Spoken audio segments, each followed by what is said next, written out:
कोण कुठं पक्ष बदलून गेले, का गेले, कशासाठी सगळं झाले, कशासाठी चिन्ह बदललंय, कुणी कुणाचा पक्ष घेतलाय, कुणी कुणाचा बाप चोरलाय, हे सगळ्या गोष्टी सगळ्यालाच माहिती आहे। सुधीर पाटील सर जे काही त्यांना निवडणूक लढायची, शेवटी कसं असतं त्यांना पण एक अपेक्षा आहे की त्यांना धाराशिव कळंबमधून निवडणूक लढायची, त्यामुळे काहीतरी बोललंच पाहिजे म्हणून काहीतरी न अभ्यास करतात ते बोलतायत। परंतु त्यांना जर कागदोपत्री उत्तर दिलं तर ते आमदारकीसाठी उभारणार नाहीत असं होऊ शकतं का? जर तसं असेल तर मी ह्या चॅनलच्या माध्यमातून आम्ही पुरावे देऊ। तर धाराशिव शहरातले सगळे रस्ते तुम्हाला चांगले दिसले असते, परंतु स्वतःच्या स्वार्थापोटी दुसऱ्याचं काम दिसू नये म्हणून आता निधीला स्थगिती दिली। तुम्ही महिलांना 1,500 रुपये देऊन त्यांचा सन्मान विकत घेऊ शकता। महिलांना पण माहिती आहे, सगळ्यांना माहिती आहे की 1,500 रुपये का देतात, काय 2.5 वर्षात 1,500 रुपये द्यावे वाटले।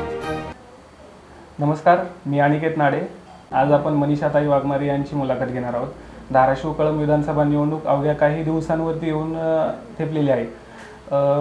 महाविकास आघाडीचे उमेदवार कैलास पाटील हे तर निवडणूक म्हणजे त्यांचं तिकीट फिक्सच आहे, परंतु विरोधी आमदार आणखी फिक्स झालेले नाहीत। ताई कैलास पाटील मागील वेळी देखील विक्रमी मताने निवडून आले होते, यावेळी देखील तसंच होणार आहे का? हो, नक्कीच। आता तुम्ही लोकसभेचा निकाल पाहिलेलाच आहे। लोकसभेमध्ये देखील चिन्ह नवीन असून देखील लोकांनी एवढा प्रतिसाद दिला, आणि तसंच जसं की ओमराजे निंबाळकर खासदार त्यांचा जसा जनसंपर्क आहे तसाच आमदारांचा देखील आहे, कैलास पाटलांचा डायरेक्ट दादांशी सगळ्यांशी कॉन्टॅक्टमध्ये असल्यामुळे यावेळेस देखील दादा मागच्या वेळेसपेक्षा जास्त मतांनी निवडून येणार एवढं फिक्स आहे। परंतु ताई मागील 5 वर्षाचा कालखंड बघितला किंवा त्याच्या 5 वर्षाचा कालखंड बघितला, धाराशिव शहरामधील जी परिस्थिती आपण पाहताय, रस्ते असतील, स्ट्रीट लाईटच्या काही समस्या आहेत, परत बस स्थानक असेल, बस स्थानकाची अवस्था तर आपण बघितलेली आहे। तिथे थांबण्यासाठी बसमध्ये चढताना देखील कुठेतरी माणूस पडतो काही की घसरून, अशी अवस्था पावसाळ्यामध्ये होते, उन्हाळ्यामध्ये देखील म्हणजे बस स्थानक संपूर्णतः एकदम खराब झालेलं आहे, निकृष्ट दर्जाचं। आता त्याचं बांधकाम चालू आहे, परंतु मागच्या 5 वर्ष किंवा 10 वर्षापासून ते रस्ता असेल, आता छत्रपती शिवाजी महाराज चौक ते सांजा रोड असेल किंवा औसा रोड किंवा बार्शी नाक्याकडून छत्रपती शिवाजी महाराज चौकाकडे येणारा रस्ता हा मागील 5 वर्षात देखील झालेला नाही। आमदार कैलास पाटील यांना विचारणा केली असता त्यांनी पण देखील असे म्हणजे करण्यात येईल। आता 5 वर्ष संपत आलेली आहेत, आणखी अद्यापही देखील त्या रस्त्याबद्दल काही निर्णय झालेला नाही, रस्ता झालेला नाही। मागचे जेव्हा महाविकास आघाडीचं सरकार होतं त्यावेळेस महाविकास आघाडीच्या सरकारमध्ये धाराशिव मधले रस्त्यांसाठी निधी आलेला, परंतु जेव्हा सरकार गेलं त्यावेळेस त्या निधीसाठी स्थगिती दिली महायुती सरकारने। महायुतीच्या सरकारने स्थगिती दिली, त्या विरोधात महाविकास आघाडी करून आमदार कैलास पाटील असतील, खासदार ओमराजे निंबाळकर हे देखील कोर्टामध्ये गेले होते, कारण जो निधी आलेला आहे तो निधी ह्या सरकारने का तर यांनी जो निधी आणलाय शहरातले रस्ते सुधारण्यासाठी, त्या रस्ते परत जर ते रस्ते चांगले झाले तर त्याचं क्रेडिट जाईल आमदारांना, खासदारांना, म्हणून विरोधी पक्षातल्या लोकांनी तो निधी स्थगित करून आज ही जी काही तुम्ही पाहताय, मी स्वतः देखील सांजा रोडनी जेव्हा जाते तेव्हा मला सुद्धा स्कूटी चालवताना भीती वाटते, कारण रस्ता एवढा खराब झालाय, पण स्वतःच्या स्वार्थापोटी हा निधी त्यांनी स्थगित केला महायुतीच्या सरकारने। आज जर तो निधी आहे त्या सरकारने मंजूर केलेला निधी जर वापरला असता तर आज धाराशिव शहरातले सगळे रस्ते तुम्हाला चांगले दिसले असते, परंतु स्वतःच्या स्वार्थापोटी दुसऱ्याचं काम दिसू नये म्हणून आज त्या निधीला स्थगिती दिली, आणि त्या निधीला स्थगिती दिल्यामुळे लोकांची त्याच्यामध्ये त्यांना कठीण जात आहे। रस्त्यातून पाऊस पडल्यानंतर एवढे खड्डे हे ते, म्हणजे खड्ड्यात रस्ता आहे का रस्त्यात खड्डे आहे हे जसं तुम्हाला सगळ्यांना वाटतं तसं आम्हाला देखील वाटतं, परंतु ह्या महायुतीच्या सरकारने याला स्थगिती दिल्यामुळे ते रस्त्यांचं काम थांबलेलं आहे। परंतु जेव्हा महाविकास आघाडी होतं तेव्हा त्याला निधी आलेला आहे त्या रस्त्यांना, आणि ती कोर्ट केस पण कोर्टात देखील आम्ही गेलेलो आहोत त्या रस्त्यांच्या निधीचा वापर करण्यात यावा म्हणून। आमदार कैलास पाटील यांच्यावरती नुकताच शिंदे गटात प्रवेश केलेले सुधीर अण्णा पाटील यांनी बरेचसे आरोप केलेले आहेत। त्यांनी मागील 5 वर्षात विकासाची कुठलीही कामे केलेली नाहीत अशी सुधीर अण्णा यांचं मत आहे। त्यांनी यादीच वाचून दाखवली होती, आमदार कैलास पाटील यांनी कुठली कामे केली मागील 5 वर्षामध्ये, त्यांनी म्हणजे एकही काम म्हणजे धाराशिव जिल्ह्यात झालेलं नाही असं सुधीर अण्णा पाटील यांचं म्हणणं आहे। ओके, आणि आम्ही ह्या चॅनलच्या माध्यमातून म्हणते, जर आमदार कैलास पाटलांनी जेवढी कामं केलेली आहेत त्या कामांचा आम्ही जर पुरावे दिले तर मग सुधीर पाटील सर जे काही त्यांना निवडणूक लढायची, शेवटी कसं असतं त्यांना पण एक अपेक्षा आहे की त्यांना धाराशिव कळंबमधून निवडणूक लढायची, त्यामुळे काहीतरी बोललंच पाहिजे म्हणून काहीतरी न अभ्यास करतात ते बोलतायत। परंतु त्यांना जर कागदोपत्री उत्तर दिलं तर ते आमदारकीसाठी उभारणार नाहीत, असं होऊ शकतं का? जर तसं असेल तर मी ह्या चॅनलच्या माध्यमातून आम्ही पुरावे देऊ की आमदारांनी जे जे कामं केलेत, आणि ते बोलले एकही काम केलं नाही, आम्ही अशी 100 कामं दाखवू. आम्ही जर हे 100 कामं दाखवलं तर ते माफी मागणार आहेत का जाहीरपणे आमदारांची? त्यामुळे कुठलाही माहिती अभ्यास न करता आमदारकीला उभारायचंय म्हणून कोणावर तरी टीका करायची म्हणून, शेवटी आता हे सगळ्या गोष्टी तुम्ही पण पाहताय की सगळे ह्या गोष्टी करतात. कारण ते कसे येणार ना, मग लोकांना कसे कळणार की हे पण एक उमेदवार आहेत? तर काहीतरी त्यांना बोलायचं म्हणून ते बोलले. पण आमदार साहेबांनी एवढी कामं केलेली आहेत आणि त्यांची कामं तुम्हाला नक्कीच जनतेच्या वोटिंग मधून दिसेल. जसं खासदार साहेबांना पण तशीच टीका केली की खासदार साहेबांनी कामं केले नाही, हे नाही केले, पण जनतेनं भरघोसपणे वोटिंग केली त्यांना.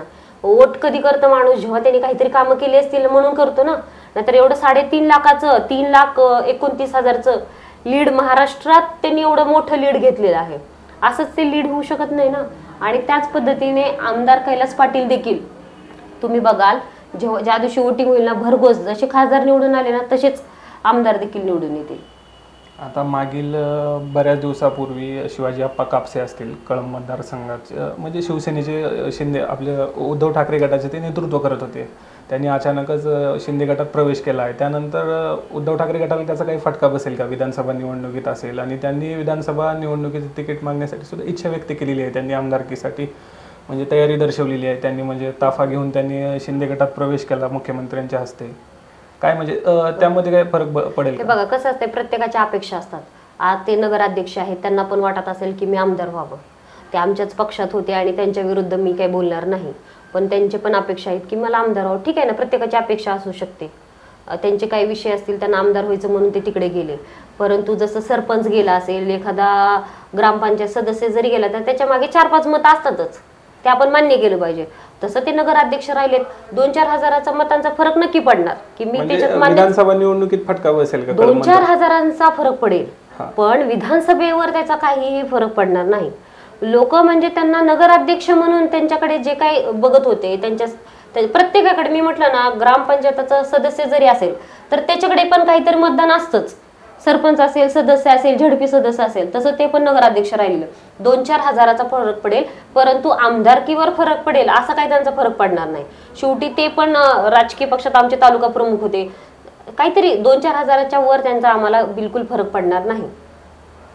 मागील बऱ्याच दिवसापूर्वी इंस्टाग्राम असेल, सोशल मीडिया जे काही प्लॅटफॉर्म आहेत त्यावरती बऱ्याचशा रील्स व्हायरल होत होत्या की आमदार कैलास पाटील यांनी जी काही गुत्तेदारी आहे त्याच्यामध्ये टक्केवारी घेतली आहे, टक्केवारीखोर आमदार आहे, खोटारदा आमदार आहे, अशा प्रकारच्या रील्स व्हायरल केल्या जात आहेत. त्या काय म्हणजे त्याबद्दल काय तुम्ही सांगाल?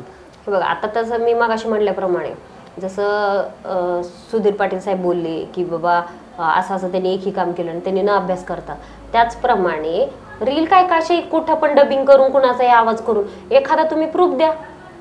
प्रूफ असेल तर आपण त्याच्यावर बोलू शकतो.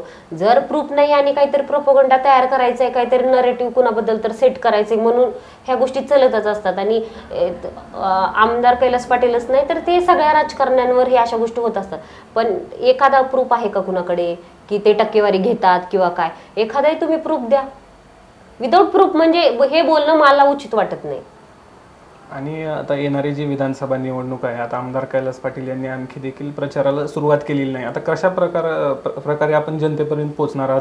लोकसभा निवडणुकीत आपलं मशाल चिन्ह हे घरोघरी पोचलं आहे, परंतु आणखी आता विधानसभा निवडणूक म्हणजे त्या तालुक्या आणि जिल्ह्यापुरती मर्यादित असते. त्यावेळेस आपण कसं प्रचाराचं माध्यम ठेवणार आहात? कशा प्रकारे प्रचार करणार आहात? हे बघा, पहिलं तर सगळ्यांना मागच्या वेळेस वाटलं होतं मशाल चिन्ह नवीनच आहे, पोचेल की नाही. परंतु आम्ही जेव्हा डोर टू डोर आम्ही प्रचार केला लोकसभेला, तेव्हा आमच्या आधी सगळ्या लोकांना माहिती होतं. आणि आता लोक काही दूधखुळे राहिलेले नाहीत की त्यांना काही माहिती नाही. लोकांना सगळ्याच गोष्टी माहिती आहेत. कोण कुठं पक्ष बदलून गेले, का गेले, कशासाठी सगळं झाले, कशासाठी चिन्ह बदललंय, कुणी कुणाचा पक्ष घेतलाय, कुणी कुणाचा बाप चोरलाय, हे सगळ्या गोष्टी सगळ्यालाच माहिती आहेत. त्यामुळे यावेळेस देखील काही फरक पडणार नाही आणि मशाल चिन्ह घरोघरी गेलेलं आहे. आम्ही यावेळेस देखील सगळीकडे जेवढे गाव आहेत तेवढे आम्ही प्रत्येक घरागणीस आम्ही जाणार होता. आणि प्रत्येक ठिकाणी जायचा उद्देश फक्त आता इलेक्शन आहे म्हणून नाही, तर तुम्ही कुठेही जा, त्यांना आमदार कैलास पाटील आणि खासदार ओमराजे निंबाळकर हे 2 लोक माहिती आहेत. खासदारकीला बऱ्यापैकी असं होतं की प्रतिनिधीच माहिती नसतं, पण आम्ही जेव्हा डोर टू डोर जातो ना, म्हणजे आम्हाला सांगायची गरजच नाही पडली. आणि त्याप्रमाणे ह्या सुद्धा आमदारकीला कुणालाही आमदार कैलास पाटील सांगायची गरज नाही. तुम्ही नुसते दादा जरी म्हटलं ना तर लोक बरोबर ओळखतात आणि त्यांची कामं आहेत म्हणून. कारण ते कधीही त्यांना फोन करा, कधी तुमचा फोन मिस होणार नाही, ते उचलतील नाही तर त्यांचे PA उचलतील. पण तुमच्या कामात म्हणजे तुमच्या समस्या सोडवल्या जातात. मी म्हणत नाही 100% तुम्ही प्रत्येक वेळेस फोन केले की प्रत्येक काम होईल, पण ते 100% ते काम पूर्ण करण्यासाठी न्याय देण्याचा प्रयत्न 100% करतात. आणि असा एकही महाराष्ट्रात जेव्हा मी फिरतो तेव्हा असा ग्राउंड लेवल आमदार खासदार तुम्हाला कुठेच दिसणार नाही जेवढा तुम्हाला धाराशिवमध्ये दिसेल. तो तुम्हाला आमदार खासदार आहेत हे पण वाटणार नाही की ते नेहमी एकदम सर्वसामान्य लोकांसारखे एकदम सगळीकडे एकदम मिळून मिसळून असतात. ते असे विचार करतात मी आमदार आहे, मी ह्याचा फोन का उचलू. ते एखाद्या चपराशापासून ते एकदम म्हणजे सगळ्या लेवलच्या लोकांना ते त्याच हे ट्रीट करतात चांगल्या पद्धतीने. सगळ्यांच्या समस्या ऐकून घेतात, त्यांच्या सोडवण्याचा 100% प्रयत्न करतात आणि सोडवतात. म्हणून आज त्यांच्या दोघांबद्दल देखील महाराष्ट्रात असेल धाराशिवमध्ये असेल त्यांच्याबद्दलचं प्रेम वाढत जात आहे आणि हे तुम्हाला इलेक्शनमध्ये दिसूनच येईल. विरोधकांचं असं म्हणणं आहे की फोन उचलला कुठेतरी, आता ओमराजे साहेबांबद्दल वरती देखील टीका होत होती, फोन उचलला कुठे बसमध्ये जागा दिली असेल किंवा कुठे मला गाईला इंजेक्शनसाठी डॉक्टर बोलवला, त्याच्यामुळे कुठं निधी येत नाही मतदारसंघात. आता भूमपरांडा मतदारसंघ बघितला तर तिथे तानाजी सावंत यांनी भरघोस असा निधी आणलेला आहे. त्यांचं देखील म्हणणं आहे की आमदार कैलास पाटील यांनी शून्य म्हणजे तुरळक प्रमाणात निधी आणलेला आहे. निधी म्हणजे फोन उचलला म्हणजे निधी येत नसतो असं त्यांचं म्हणणं आहे. त्याबद्दल काय सांगा. आता बघा तुम्ही फोन उचलला म्हणून ही होत नसतं म्हणतात. फोन उचलल्या म्हणून काय झालं हे अख्ख्या महाराष्ट्रानं पाहिले, अख्ख्या धाराशिवनं पाहिलं. 3,29,000चा फरक जो आहे तो फक्त फोनचा आहे. जे आधी विरोधक म्हणत होते की आता तसाच आता पण म्हणतात ना की तुम्ही फोन उचलला म्हणून काय, हे तुम्हाला इलेक्शन नंतर कळणार आहे. आणि तुम्ही म्हणताय तानाजी सावंत साहेबांनी निधी आणला. तानाजी सावंत साहेब जेव्हा महाविकास आघाडीमध्ये होते ते किती वेळेस आले त्या मतदारसंघामध्ये हे तुम्ही जनता सगळ्याला माहिती आहे. किती वेळेस आले होते मतदारसंघामध्ये, तेव्हा ते फिरकत तरी होते का मतदारसंघामध्ये. त्यामुळे आणि निधी प्रत्येक कसं असतं सत्तेत असल्यानंतर जास्त निधी येतो, तुम्ही जेव्हा विरोधात असतात तेव्हा निधी कमी येतो. पण असं नाही की त्यांनी निधी आणला ना, जेवढा पण त्यांचं 100% त्यांनी निधी आणण्याचा प्रयत्न केला आणि तो निधी आणलाय आणि कामं पण झालेली आहेत. आता आम्ही इलेक्शनमध्ये लोक काय दाखवत असतील, आम्ही आता आमची कामं दाखवणार आहोत इलेक्शनमध्ये. आम्ही आमचं सगळं आमच्याकडे प्रूफ आहेत, आम्हाला कोणाला सांगायची गरज नाही, लोकांना माहिती आहे. आता आमच्या जाहीरनाम्यामध्ये आमची कामं येतील. म्हणजे कुणी आम्हाला म्हणू शकत नाही की तुम्ही हे काम केले का ते काम केले का. आमच्याकडे सगळ्या कामांचे आम्ही प्रूफ घेऊनच इलेक्शनमध्ये उतरणार आहोत. आणखी एक महत्त्वाचा प्रश्न आहे. आता मराठा आरक्षणाचा प्रश्न मागील 1 ते 1.5 वर्षापासून चालू आहे. मनोज जरांगे पाटील हे आमरण उपोषण करत आहेत. आता सत्ताधारी जे आहेत त्यावेळेस त्यांनी देखील आश्वासन दिलं होतं की मराठा समाजाला OBC मधनं आरक्षण मिळेल. जेव्हा आपलं सरकार येईल महाविकास आघाडीचं त्यावेळेस आपण म्हणजे यावरती काही निर्णय घेणार आहात का. तर जे महायुतीचं जे सरकार आहे ते फक्त आश्वासनाचा पाऊस पाडते. आता मनोज जरांगे पाटील यांना प्रत्येक वेळेस आश्वासन देऊन अल्टिमेटम देतात मनोज जरांगे पाटील, परंतु त्यावर अद्यापही देखील काही म्हणजे निर्णय ठोस निर्णय महायुती सरकारकडून घेतला जात नाही. त्याबद्दल आपण काय सांगाल. हे बघा महायुती सरकारचं सगळं गोलमाल हे भाई सब गोलमाल हे. त्यांना कोणताही आता जसं की मनोज जरांगे पाटील साहेबांनी एक म्हटलं होतं की सगळे सोयऱ्यांना आरक्षण द्या, पण सगळे सोयरे कोणत्या डेफिनेशन खाली कोणत्या संदर्भाखाली देता येईल. तर जेव्हा आसिम सरोदे सरांनी काल व्याख्यानमध्ये खूप छान म्हणजे त्यांनी खूप चांगली माहिती दिली. त्यांनी सांगितलं की प्रकाश आंबेडकरांनी सांगितलं की सखे सोयऱ्यांची डेफिनेशन आहे आणि त्या अंतर्गत आपल्याला दिले. पण जेव्हा मनोज जरांगे पाटलांनी सरकारनं जेव्हा त्यांना भ्रमात ठेवून की आम्ही सखे सोयऱ्यांना पण देऊ म्हणून जेव्हा त्यांना नोटिफिकेशन काढलं, त्या नोटिफिकेशनच्या आधारे कोणत्या डॉक्युमेंट्सच्या आधारे तुम्ही हे देताय हे जेव्हा मागणी केली तेव्हा एकही कागदपत्र त्यांना दिलं नाही मनोज जरांगे साहेबांना. तर हे फक्त भ्रमात टाकायचं. परंतु जेव्हा महाविकास आघाडीचं सरकार येईल तेव्हा महाविकास आघाडीचं सरकार टिकणार आरक्षण ना की फक्त तात्पुरतं तुम्ही आरक्षण घ्यायचं आणि परत तुम्ही कोर्टात जायचं आणि परत स्थगिती, हे न करता टिकेल जे परत कोर्टात जायची गरज लागणार नाही त्या पद्धतीने महाविकास आघाडीचे सरकार पाऊल उचलेल. आणि बऱ्याच दिवसापासून धाराशिव शहरामध्ये असेल किंवा संपूर्ण तालुक्यामध्ये किंवा जिल्ह्यामध्ये जरी धरलं तरी आपण बस सेवा आहे, बस सेवा बऱ्याचशा खेडोपाडी पोचलेली नाही आहे. आता आपलं आमदार जे कैलास पाटील जे आहेत ते त्याबद्दल काही प्रयत्न करतायत का. बस सेवा आता बऱ्याचशा विद्यार्थ्यांना आता आपण जर धरलं धाराशिववरनं मुरुडला ज्या काही बस जातात, जे काही शालेय विद्यार्थी आहेत, काजळा असेल, भंडारवाडी असेल, आर्णी असेल, त्या ठिकाणी तुरळक प्रमाणात बस आहेत. सकाळी एक आहे, संध्याकाळी एक आहे. त्यामुळे बसेसची संख्या वाढवली पाहिजे असं वाटत नाही का. हो, बसेसची संख्या वाढवली पाहिजे. प्लस जे खराब बस झालेल्या आहेत त्या देखील चेंज केल्या पाहिजे.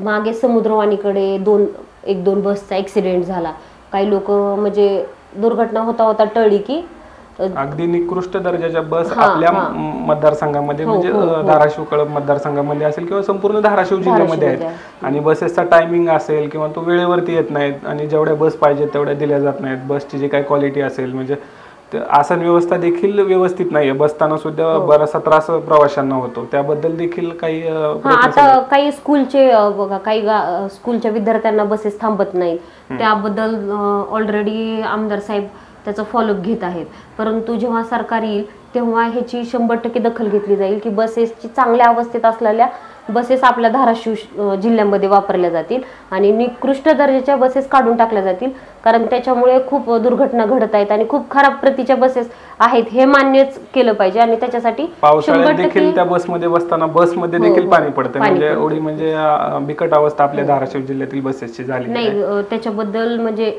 आम्ही असेल आमदार साहेब असेल तर फॉलोअप घेऊन त्याबद्दल त्याचा तोडगा काढला जाईल आणि ऑलरेडी आमदार साहेब त्याच्याबद्दल फॉलोअप चालू आहे की जिथं जिथं बसेस थांबत नाही तिथं तिथं बसेस थांबवण्यात याव्या विद्यार्थ्यांसाठी स्कूलच्या.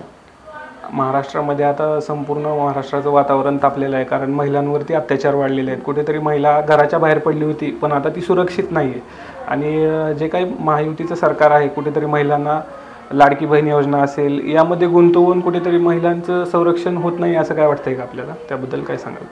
हे बघा, तुम्ही महिलांना 1,500 रुपये देऊन त्यांचा सन्मान विकत घेऊ शकत नाही. महिलांना पण माहिती आहे, सगळ्यांना माहिती आहे की 1,500 रुपये का देतात, काय 2.5 वर्षात 1,500 रुपये द्यावे वाटले नाही. 2.5 वर्षाचे जर कॅल्क्युलेशन केलं असतं तुम्ही तर ह्यांना ही योजनाच आणायची होती तर इलेक्शनच्या पुढेच का आणली 2-4 महिने आधी? ही योजना आधीच आणायची होती ना, 2.5 वर्ष झाला सत्तेत बसून त्यांना. पण हे फक्त आणि फक्त इलेक्शन पुरतं आहे आणि 1,500 त्यांना गरज नाही, त्यांना आहे सन्मानाची. म्हणजे महिलांना तुम्ही कधी पण बघा, जर त्यांना तुम्ही दुय्यम वागणूक दिली, त्यांच्या सन्मानाबद्दल तुम्ही त्यांना थोडा पण अनादर केला तर त्यांना काही घेणं देणं राहत नाही सन्मानापेक्षा. त्यामुळे मला असं वाटतं की 1,500 रुपये जे तुम्ही महिलांना देताय ना तर त्याच 1,500 रुपयाचं तुम्ही त्यांच्या सुरक्षिततेसाठी कसं युटिलाइज करता येईल त्याच्यासाठी तो निधी वापरला पाहिजे, ना की तुम्ही त्यांना खुश म्हणजे असं झालं ते अगोदर चोरून देत होते पाकिट एका मताला 1,000-1,500, तसं हे खुलेआम दिले. फक्त एवढंच की हे ह्यांना स्वतःच्या खिशातून द्यावं लागत होते, ह्यांनी आज सरकारच्या तिजोरीतून दिला. परंतु सरकारच्या तिजोरीतून ही जी काही लाडकी बहीण योजना चालू केलेली आहे, बऱ्याचशा लोकांचं असं मत आलेलं आहे की बाबा आता येणाऱ्या काळात पगार म्हणजे जे काही शासकीय कर्मचारी आहेत त्यांच्या पगारीला म्हणजे सरकारकडे आता अर्थकारण नाही. तुम्ही बातम्या पाहिल्या असतील की सरकारने कर्ज मागितले बँकांना की आम्हाला 3,000 कोटीचं ह्यांना जे लागतंय कर्ज लाडकी बहीणसाठी, आता ह्यांच्याकडे पुढचा हप्ता द्यायला तर पैसे आहेत का बघा.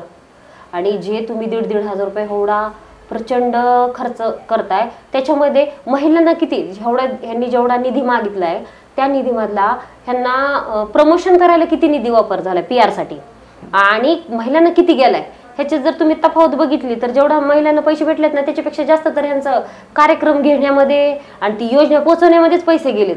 काय उपयोग आहे? म्हणजे फक्त हे तुम्ही इलेक्शनच्या तोंडावर आता दादा गुलाबी रंगात आणि ते म्हणजे असं सुरू झाले की कुणी कार्यकर्ता उठते ते राख्या बांधून गेले जसं काय पैसे दिल्यासारखे. म्हणजे ते बघूनच म्हणजे अशी तळपायची आग मस्तकाला जाते ना. एकतर तुम्ही एवढं टॅक्सेस भरतोय सगळे आणि त्यांचा तुम्ही सगळा दुरुपयोग करताय, गव्हर्नमेंटची तिजोरी सगळी खाली करताय. तुम्हाला एवढीच लाडकी बहीण करायची ना, तुमच्याकडे बी एवढा कमवलेला पैसा आहे, काळे पैसा आहे, तो काढा नाही द्या. स्वतःचे पैसे देत नाही पण राख्या कशा बांधून घेत आहेत सगळे असे कार्यकर्त्यांचे 2-2 हात एकदम असे भरून जसं की ह्यांनी स्वतःचेच पैसे दिलेत. अशा पद्धतीने हे प्रोपोगंडा चालू आहे आणि सगळ्या महिलांना पण कळतं की त्यांना कळत नाही का असं वाटतं तुम्हाला? 2.5 वर्ष आम्ही महिलांची आठवण नाही आली आणि बरं आता लाडकी बहीण म्हणजे लाडकी बहीण तर आणली कुणी ज्यांनी स्वतःच्या बहिणीच्या विरोधात आपली बायको उभा केली अशी लोक लाडकी बहीण आणतात. त्यामुळे सगळी जनता बघते आणि ह्याचं उत्तर नक्कीच विधानसभेमध्ये यांना भेटेल. माननीय देवेंद्र फडणवीस असतील, माननीय एकनाथ शिंदे असतील, माननीय अजितदादा असतील, ह्यांना लाडक्या बहिणी काय करतील ह्यांना आणखी अंदाज आलेला नाही. ह्यांना असं वाटतं ह्यांना आपण 1,500 रुपये दिलं म्हणजे विकत घेतलं, अजिबात नाही. त्यांना पण सगळं कळतं. आता आलेत पैसे महिला घेत आहेत पण वोटिंगच्या माध्यमातून तुम्हाला त्याचा कुठेही फरक जाणवणार नाही. उलट ह्यांना महिलांना हे चांगलं कळाले की आम्हाला हे आमिष दाखवायचे काम आहेत. फक्त त्यांनी लाडकी बहीण योजना असेल किंवा 3 सिलेंडर मोफत असतील आणि बऱ्याचशा अशा महिलांसाठी योजना म्हणजे चालू केल्या. तुम्हाला असं वाटत नाही का यामध्ये काही राजकारण होतंय, वोटिंगसाठी होतंय? मग हे राजकारणच आहे ना. मी तेच बोलले, 2.5 वर्षात का नाही आठवलं युवा प्रशिक्षण म्हणजे काय? ऑलरेडी ज्या योजना चालू आहे त्याला कोलॅबरेट केले आणि फक्त युवा प्रशिक्षण नाव दिलं. त्याला काय ते सगळं ऑलरेडी चालूच आहे. ते का नाही असं नाहीये. म्हणजे जसं भाजपनं केलं ना, काँग्रेसच्या काळातल्या सगळ्या योजनांवर नावं फक्त बदलायचे, तेच कामं केलं. तुम्ही आज युवा प्रशिक्षणचं जेवढे तुम्ही आहेत योजना त्या तुम्ही काढून बघा, ऑलरेडी त्या सगळीकडेच आहेत. ऑलरेडी त्याचे सेंटर आहे, चालू आहे सगळं, फक्त नाव वेगळं दिले. म्हणजे नाव वेगळं दिलं म्हणजे काही योजना बदलत नसते ना, फक्त स्वतःच्या नावाने. लाडकी बहीण केली, लाडका भाऊ केला, आता लाडकी बायको पण केली अजितदादांनी राज्यसभेवर. म्हणजे ह्या फक्त लोकांना इलेक्शनमध्ये लोकांचं मत वळवण्याचा प्रयत्न आहे. पण महाराष्ट्र एवढा स्वाभिमानी महाराष्ट्र आहे की महाराष्ट्राला लोक आपल्याकडे उपाशी राहतील पण ते असं कुणाचं हे घेणार नाहीत. आपली लोक महाराष्ट्रातली एवढी स्वाभिमानी लोक आहेत, त्यामुळे हे असल्यांच्या भूलथापांना बळी पडणार नाहीत आणि इलेक्शनच्या माध्यमातून ह्यांचं उत्तर नक्कीच भेटेल. आणखी एक प्रश्न आहे, बदलापूरची जी घटना झाली त्यामुळे महाराष्ट्र संपूर्णतः हादरून गेला होता. त्यानंतर त्या आरोपीला अटक झाली, परंतु एन्काउंटर इतकं गडबडीत झालं, त्यामध्ये काही राजकारण झालं असेल असं वाटतंय का आपल्याला? नक्कीच. बघा, जसं एक आव्हाड साहेबांनी एक ऑडिओ हे केला होता, त्याच्यामध्ये त्या व्हॅनच्या मागे जो माणूस होता तर त्यांनी ते कसं घडलं ते सांगितलं की आवाज आला तिथून. पहिलं एक आवाज आला, थोडी गाडी पुढे गेली, परत 2 आवाज आले. एक आवाज आला तेव्हा काही पोलीस खाली उतरले, इकडे तिकडे बघितलं आणि परत बसले. जर आपली न्याय व्यवस्था एवढी सक्षम असताना, संविधान एवढं सक्षम असताना तुम्हाला गरज काय? आणि तुम्ही त्या म्हणजे एक आरोपी त्याच्यासोबत तुम्ही तेवढं केपेबल लोक बसवलीच होती ना पोलीस. म्हणजे तो एक जण पिस्तूल हिसकावून गोळी मारतोय आणि तुम्ही सगळे बसलाय शेजारी, असं तर होऊ शकत नाही. तो काय खूंकार डाकू बिकू काही नव्हता तो आणि त्याला शिक्षा झालीच पाहिजे होती. पण त्या शिक्षा जर त्याला न्याय व्यवस्थेच्या मार्फत झाली असती तर तो एक हे पडलं असतं न्याय. म्हणजे अशी घटना कधीही कुठे झाली तर त्या घटनेसाठी एक न्याय व्यवस्था प्रॉपर झाली असती. जसं की निर्भया घटना झाली की तत्परतेनं त्या केसेसवर कारवाई केली पाहिजे, तसं एक न्याय व्यवस्था तयार झाली असती. पण कोणत्याही राज्यातल्या मुख्यमंत्र्यांना किंवा ही अशोभनीय गोष्ट आहे की तुम्ही न्याय व्यवस्थेचा म्हणजे त्याला बायपास करून तुम्ही एन्काउंटर केले आणि कार्यकर्ते सगळीकडे पोस्ट करतायत की म्हणजे बदला घेतला प्लस त्यांना महान म्हणजे काय, तुम्ही कोणत्याला तुम्ही तुमचं समर्थन देताय? म्हणजे आज असं झालं की मग उद्या कुणी रस्त्यावर कुणालाही मारेल, चालेल का? म्हणजे न्याय व्यवस्था त्याच्यासाठीच आहे ना की आपल्याला माहिती आहे तो गुन्हेगारच आहे आणि त्याला कडक शिक्षा भेटली पाहिजे. पण म्हणून काय तुम्ही त्याला रस्त्याला कुठेही माराल हे नाही चालणार. मग याच्यातून काय होईल की त्याच्या माध्यमातून आणखी जे काही ह्या गुन्ह्याला जे झाकायचा प्रयत्न करत होते गुन्हेगार, त्यांची नावं समोर आली असते ना, न्याय व्यवस्थेच्या मार्फत गेला असतात तर तुम्ही. त्यामुळे हे काही नाही, फक्त हिरो बनायचं होतं. पण न्याय व्यवस्थेचा खून करून कोणी हिरो होत नसतं, भले तुम्ही मुख्यमंत्री असा नसता कोणी असा. पण हे अतिशय म्हणजे चुकीची गोष्ट झाली की एन्काउंटर करणं, सगळं ठरवून गोष्टी केल्या गेल्या त्या. आणि ह्या अशा गोष्टीला आम्ही कधी समर्थन करणार नाही आणि त्या गुन्हेगाराला देखील आम्ही समर्थन केलं नाही आणि कधी करणार नाही. फक्त आमचं म्हणणं होतं की न्याय व्यवस्था जी आपली डॉक्टर बाबासाहेब आंबेडकरांनी संविधान लिहिले, जी न्याय व्यवस्था आहे त्या न्याय व्यवस्थेच्या मार्फत त्याला शिक्षा भेटायला पाहिजे होती. ज्याचा आपल्याला एक काय बोलतात की त्या न्याय व्यवस्थेच्या आधारावर आणखी न्याय भेटले असते महाराष्ट्रात की लवकर कसे कोणत्या गोष्टी तत्परतेनं केल्या पाहिजे. त्यासाठी मागील 1 महिन्यापूर्वी किंवा 1-1.5 महिन्यापूर्वी छत्रपती शिवाजी महाराजांचा मालवण येथे पुतळा कोसळला. त्यामध्ये आता छत्रपती शिवरायांचे किल्ले मागील 350 वर्षापासून तसेच मजबूत आहेत. आपला धाराशिवचा देखील पुतळा आपण पाहिला तर आणखी तसाच मजबूत आहे. बरेचशा ठिकाणचे पुतळे मजबूत आहेत, परंतु त्या ठिकाणचा पुतळा कोसळण्यामध्ये काही राजकारण झालंय काही म्हणजे राजकारण नाही, गडबड झाली. म्हणजे जाहिरातबाजी किती लवकर करायची असते. म्हणजे आम्ही हे केलंय छाती ठोकून जे सांगायचा प्रयत्न झाला ना त्या गडबडीत झाला. जर नियोजन केलं असतं त्यांनी व्यवस्थित, त्याला व्यवस्थित टाइम लिमिट केलं असतं, त्यांचं कसं झालं, तो पुतळा तयार करून लगेच उद्घाटन करायचं होतं माननीय नरेंद्र मोदींच्या हस्ते, पंतप्रधानांच्या हस्ते. तो गडबड केल्यामुळे तो पुतळा हे झाला. कारण जर तुम्ही त्याला आता हे पुतळे का झाले, कारण ते व्यवस्थितपणे त्यांना त्या पुतळ्यांना बसवलं गेलं, पण हे गडबड केल्यामुळे तो पुतळा कोसळला. आणि हे फक्त जाहिरातीबाजी, भ्रष्टाचार झाला असं वाटतंय का आपल्याला? हे बघा, सगळ्यात महत्वाचं आहे जाहिरातीबाजी करण्याच्या गोंधळामध्ये यांनी जी गडबड करून केलं ते भ्रष्टाचारच झाला ना. तुम्हाला तुमची इमेज वाढवायची होती पटकन, म्हणून तुम्ही महाराजांना पार म्हणजे एवढे जुने पुतळे कधी पडले नाहीत. तुम्ही पण पाहिलं, आतापर्यंत कुठे पाहिले का की एवढे जुने पुतळे पडलेत? पण हाच का पडला 8च महिन्यात? का तर ह्यांना फक्त जाहिरातबाजी करायची होती. आणि महाराज म्हटले का की बाबा मला समुद्रातच उभा करा, समुद्रात वारा येतो, हे ना फक्त प्रोपगंडा होता यांचा सगळ्या बाबतीत. तर मला असं वाटतं की यांनी कुणाची ही जे संशोधक आहेत त्या संशोधकांचा सल्ला घेतला नाही, काही नाही. आणि ज्या आरती पुतळा पडल्या त्याच्या आरती निकृष्ट दर्जाचं त्याच्यात मटेरियल पण वापरलं गेलं, प्लस घाई गडबडीत उभा केलं ते, त्यामुळे ती दुर्घटना घडली. आता वाढती महागाई नाही, पंतप्रधान मोदी परत एकदा पंतप्रधान झालेले आहेत, परंतु महागाई जी काय आहे ती आणखी वाढतच चाललेली आहे. आणि सरकारचं असं म्हणणं आहे की आम्ही आता कुठेतरी उद्योगधंदे असतील आपल्याकडे, रोजगार असेल, रोजगाराच्या संधी तरुणांना कमी आहेत, परंतु यांनी नवीन ज्या काही योजना काढल्या त्यामुळे युवकांना रोजगार निर्मिती होईल काय? हे बघा, महाराष्ट्रातले तर जेवढे तुम्ही उद्योग पाहताय ते उद्योग तर बाहेरच चाललेत, गुजरातला वगैरे. आणि माननीय पंतप्रधान नरेंद्र मोदी परत पंतप्रधान झालेत, पण याच्यामुळे काय झाले, देश खूप मागे गेलाय. म्हणजे जे आपण अगोदर प्रगतीपथावर होतो आणखी आपण 15-20 वर्ष मागे गेलोय सगळ्याच बाबतीत. यांना फक्त सोशल मीडिया, फक्त लोकांना दाखवायचे, ऍक्च्युअल प्रॅक्टिकल मध्ये काहीच नाही. रोजगार पाहायला गेलं तर आजकाल मुलांच्या हाताला रोजगारच नाही. एवढे इंजिनियर, हे ते डिप्लोमा, डॉक्टर बिक्टर, तुम्ही आता भरतीत बघत असाल, शिपाईची भरती असेल तर इंजिनियर पोरगा असते त्याच्यामध्ये, लॉची मुलं असतात. म्हणजे शिक्षण व्यवस्था आपल्याकडे एवढी होऊन पण त्याची काय, म्हणजे रोजगाराच्या बाबतीमध्ये आपण एकदम तळागाळाला गेलोय. तर पहिल्यांदा सगळ्यात आधी देशात असेल, महाराष्ट्रात असेल, सगळ्यात आधी युवकांचं, कारण आपण भारत असा देश आहे की जिथे युवकांची संख्या जास्त आहे. तर युथ म्हणून भारताला ओळखलं जातं, कारण आपल्याकडे युथ मोठ्या प्रमाणात आहेत. तर युथला कसं जास्तीत जास्त रोजगार दिला गेला पाहिजे, त्यांच्या पगारीमध्ये कशी वाढ केली पाहिजे, त्यांना चांगल्या प्रकारचं कसं शिक्षण देता आलं पाहिजे, त्यांना प्रॅक्टिकल नॉलेज कसं जास्तीत जास्त देता आलं पाहिजे, त्याच्यावर भर दिली पाहिजे, ना की फक्त जाहिरातीबाजी करण्यात. म्हणजे रोजगार जर मी बोलते तुम्हाला, जर मी अंदाज सांगते की 10 लाखाचा जर एखाद्या युवकांना रोजगार भेटत असेल, ते 10 लाखाच्या रोजगाराच्या जे 90 लाख रुपये तर त्यांचे ॲडव्हर्टाईजलाच गेलेले असते सगळ्या. मग ह्याच्यातून काय साध्य होतं? म्हणजे फक्त तुम्हाला दाखवायची इमेज स्वतःची, तुमच्या इमेजसाठी तुम्ही देशाला 10-20 वर्ष मागे ढकलताय, हे चुकीचं आहे. आणि रोजगारावर कुणीच बोलत नाही, कुणीच करतच नाहीये काय रोजगाराबद्दल. तर रोजगार निर्माण करून चांगलं शिक्षण असेल, आरोग्य असेल, पर्यावरण असेल, ह्या विषयांवर काम केलं पाहिजे.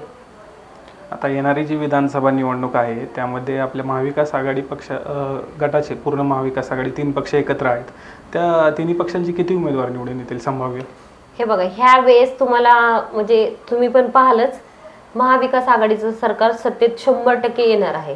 कारण तुम्ही जर जनतेचा आक्रोश पाहिला ना, असं झाले लोकांना, जेव्हा आम्ही लोकांमध्ये फिरतो, असं इलेक्शन कधी येईल आणि वोटिंग कधी करेल आम्ही, असं लोकांना वाटत आहे.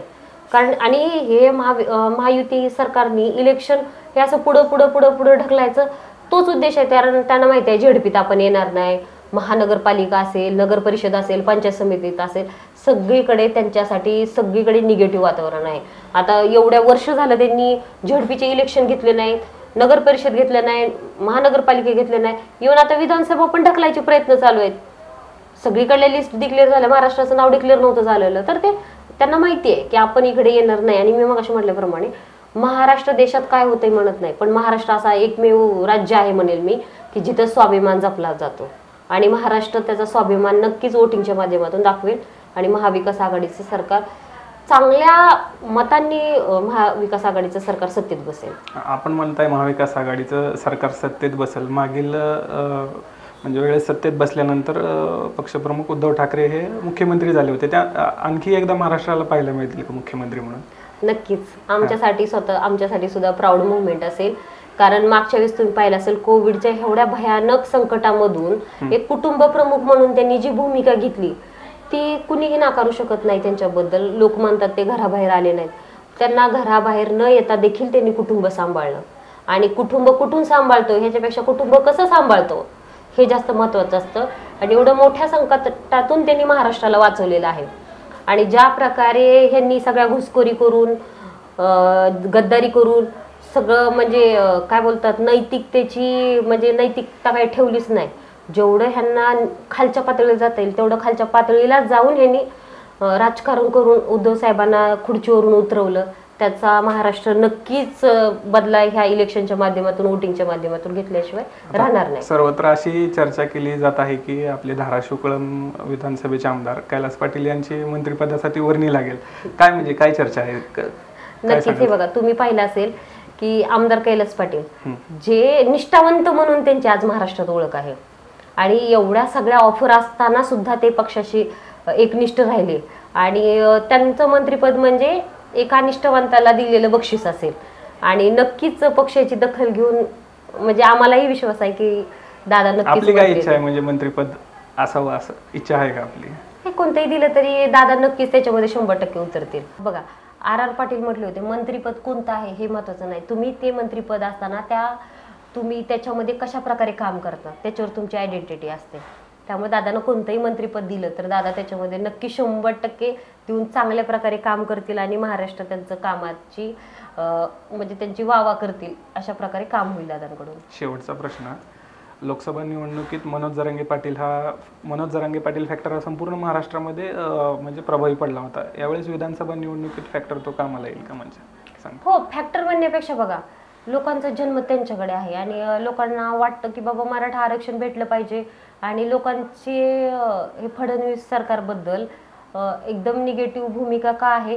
कारण त्यांनी फक्त फिरवायचं काम केलं मनोज जरांगे साहेबांना, की जर त्यांनी कुठेही स्पष्टता दिली नाही की प्रत्येक वेळेस आम्ही करू, 2 दिवस द्या, 8 दिवस द्या, 15 दिवस द्या, हे अशाच गोष्टी करून ते पुढे गेलेले आहेत.